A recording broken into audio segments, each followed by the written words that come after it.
Chapter 3, Red Blood.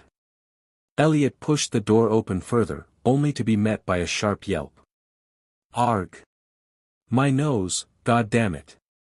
Elliot and #039's eyes widened in recognition. That voice was unmistakable. The corners of his mouth tugged upward. Cham, he exclaimed, spotting his friend in the familiar sky-blue hoodie and pants. Without hesitation, Elliot surged forward and wrapped him in a tight embrace. For a moment, he shut his eyes, but when they reopened, something unexpected caught his attention. The room was a mess.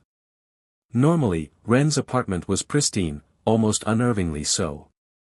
Ren took pride in order and perfection in everything he did. Yet now, chaos reigned. Chairs were stacked haphazardly against the windows, clutter covered every surface, and the walls bore fresh streaks of unfamiliar colors. A disarray of plans dangled from the ceiling, and weapons were strewn across the sofa amidst a mix of hastily gathered food and drink supplies.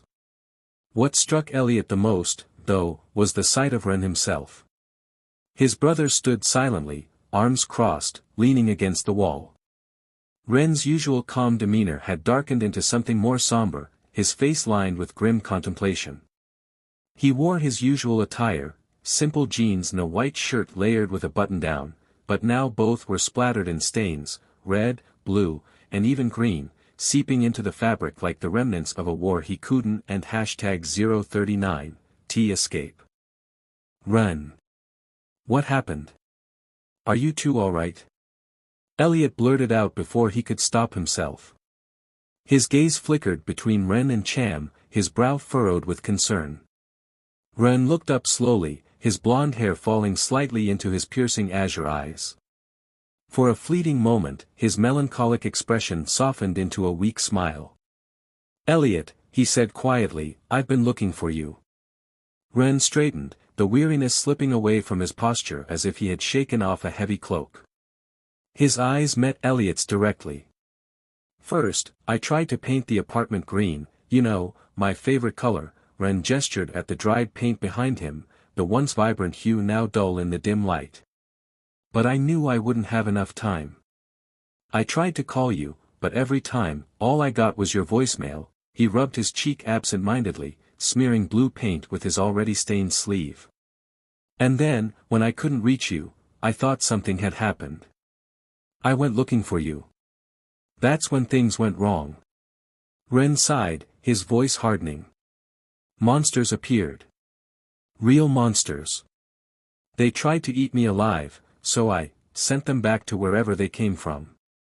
Tried to help some others too, but, his voice trailed off, and for a brief moment, sadness flickered in his eyes. They didn't make it. He gestured to his stained clothes, indicating the source of the red and blue streaks. After that, I rushed to a weapons shop, grabbed whatever I could carry. Got home. Found Cham here, but no sign of you. His voice became pointed. We fortified the place as best we could. Windows barricaded, only 2 ways in or out. And yet, no call. No warning. So now I have to ask, where were you, Elliot? Why didn't you tell us the world was ending? Elliot stood frozen, guilt weighing on him like lead. Ren's words cut deeper than any blade could. He had known his brother better than anyone, had seen him in every mood, every struggle.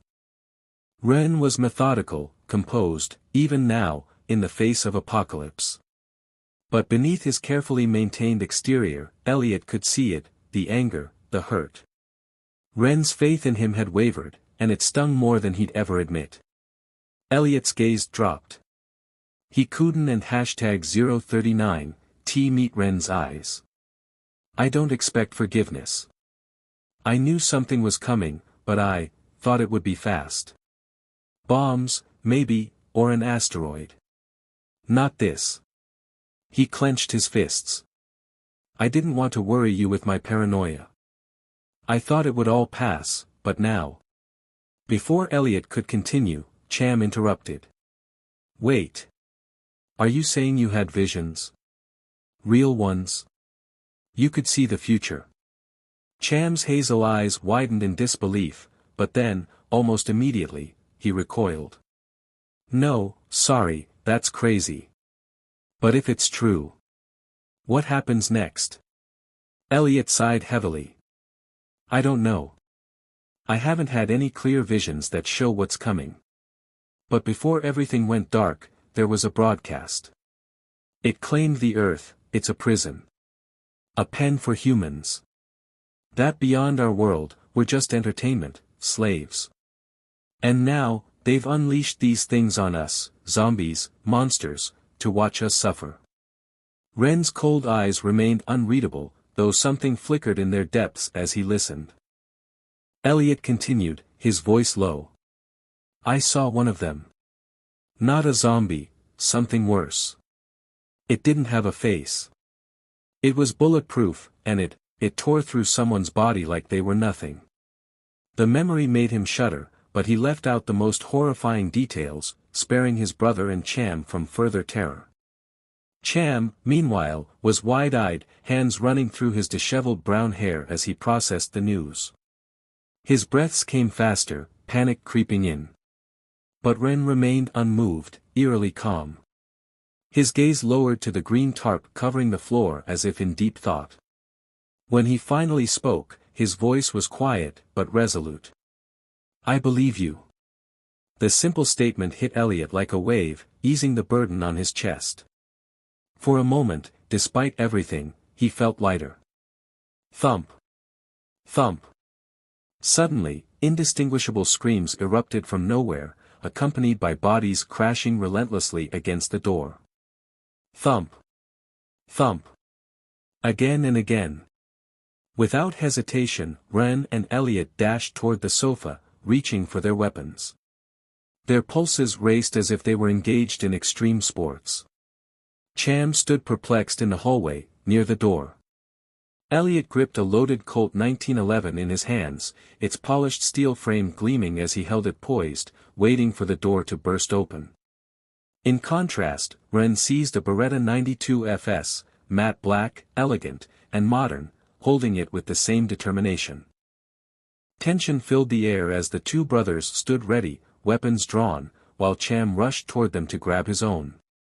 Just then, the securely fastened door burst open like a bullet shot from a gun aimed at Cham. In an instant, the heavy door slammed against his back, sending him sprawling to the floor, blood streaming from the impact as severe bruises formed. Elliot and #039's eyes widened in shock, his grip on the weapon loosening. Cham! Elliot exclaimed, dumbfounded and on the verge of rushing to his friend, nearly dropping his Colt 1911, but Ren quickly halted him with a firm grip. Get a grip, Elliot. You can't save him, you need to shoot now. With tears in his eyes, Elliot steadied himself, gripping his weapon tightly, the veins in his arms prominent as he clenched his teeth. Ren pressed down the safety lever on the upper left side of Elliot and #039's Colt 1911 with one hand while doing the same on his Beretta 92 FS with the other. Both brothers, brows furrowed and eyes glassy, focused on Cham before swiftly turning toward the source of the flying door. Two zombies emerged, small black spikes protruding from their joints, their bodies infested with maggots and festering wounds. Azure blue blood oozed from them. Bang! Bang! Bang! Deafening shots erupted from Elliot, while metallic sounds rang out from Ren's weapon. After only a few shots fired at the zombie-like creatures, the brothers watched in wide-eyed horror as the creatures were merely pushed back, much like they were from the recoil. The undead continued their advance toward Cham and #039's motionless body, more crimson blood pooling around him on the floor and tarp. An annoying hissing sound reached Elliot and Ren and #039's ears, accompanied by a wave of dizziness washing over them.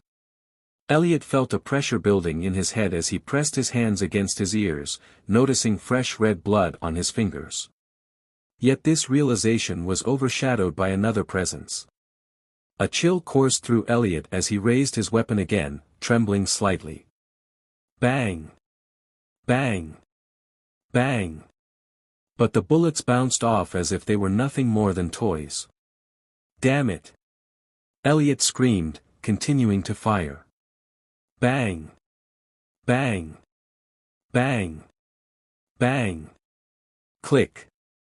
A wave of goosebumps swept over Elliot's body as he saw Ren staring vacantly ahead, equally devoid of a plan. It seemed utterly hopeless.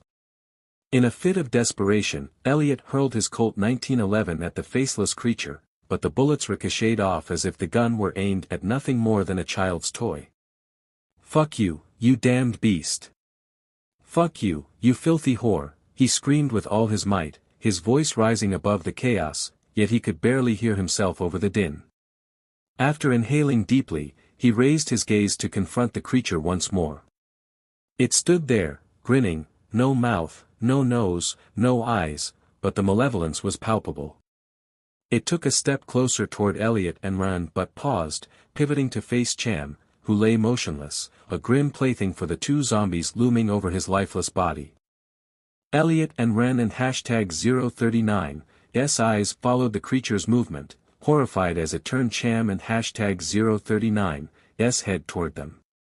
The lifeless brown eyes they had seen countless times, on the playground at school or just recently while watching movies, now appeared void of life. Tears mingled with the deep crimson blood, creating a ghastly blend that trickled down Cham and #039's face. Argjaka arghakagaka kagakahaha. The sound waves emanated from the creature, reverberating in the air like a haunting melody. A cold wind swept through the brothers' blonde hair, and Ren and #039's azure blue eyes widened in shock as they reflected horrifying images, each one a reminder of the pain twisting inside him. Elliot felt an overwhelming grief wash over him, tears threatening to spill from his own eyes as the brothers gritted their teeth, fists clenched tightly. They could do nothing but watch as the zombies and the faceless creature reveled in their gruesome sport, laughing with unrestrained delight. The faceless entity laughed and laughed, casting glances toward the two brothers, their faces twisted in horror. Its laughter grew more sinister as it approached Cham and #039's mangled remains, smiting the dismembered limbs with a flat hand, starting with an arm, then the head, and finally the legs. It turned once more to relish the sight of Elliot and Ren, deriving joy from their expressions of terror. Finally, it seized Cham and #039's head and dashed toward the brothers, holding it by the hair and swinging it back and forth with a triumphant grin plastered across its featureless face. Crimson blood dripped slowly from the severed head, its pallor stark against the white of the faceless creature. Then, with chilling intent, the creature brought the head close to its own, holding it before its non-existent face, and spoke in a disturbingly familiar voice, "Desecrate his corpse. Play as much as you wish, but leave something for me to eat." Elliot and Ren and #039's eyes widened in horror, there was no mistaking that voice. It belonged to Cham. "You damned monster! What have you done? Stop it!" Elliot shouted, his thoughts pouring out without restraint. As the brothers struggled to comprehend the nightmare before them, the faceless creature turned around to reveal Cham standing alive before them, but with a grotesque grin and laughter that echoed the chilling mockery of the faceless being. "What have I done? Hee hee." Cham toyed with his own hair, brown locks cascading down his shoulders, yet he bore an unsettling expression. "I've transformed into his shape, what else? Hee hee. I've been here for years, many of my brothers and sisters have been here for dozens. But we've been living among you since the dawn of your existence." The creature and #039's laughter drowned out the sounds of gunfire from moments before, leaving the brothers and #039 hearing slightly impaired as they struggled to process the scene unfolding before them. The shapeshifter continued to cackle, tossing Cham and #039's head like a bowling ball in their direction, their shock deepening as they beheld the faceless visage that mirrored Cham's features. Elliot caught a glimpse out of the corner of his eye. The zombies had begun to gnaw at the remnants of Cham's body, dismembering him further, feasting on every imaginable wound. Overcome by horror, Elliot clamped his hands over his mouth, but it was no use. He doubled over, retching onto his hands, only to pull them back and stain the ground with his vomit. "You're supposed to leave something for me, you lowly blood," the shapeshifter jeered, striking the zombie-like creatures and dispatching them with ease, their heads rolling away in an instant. "Pardon my interruptions." Its grin widened impossibly. "Now, let's see what I should do with you. Eat you? Enslave you? Or perhaps sell your crimson flesh? Hee hee." As the creature advanced toward them, still wearing its ghastly smile, Elliot suddenly felt a sharp blow to the side of his head, sending him sprawling to the ground as he watched Ren crash against the wall. "Arg! It hurts." Elliot lamented inwardly, unable to open his mouth. He found himself alone in a dark room, surrounded by an impenetrable void. Pure darkness. Damn it, where am I? Is Ren okay? After what felt like hours of waiting, Elliot heard voices in the distance. A blue light streamed into the dark room, yet he couldn't shield his eyes from its glare, forcing them to squint shut. A rough male voice grew louder, approaching him.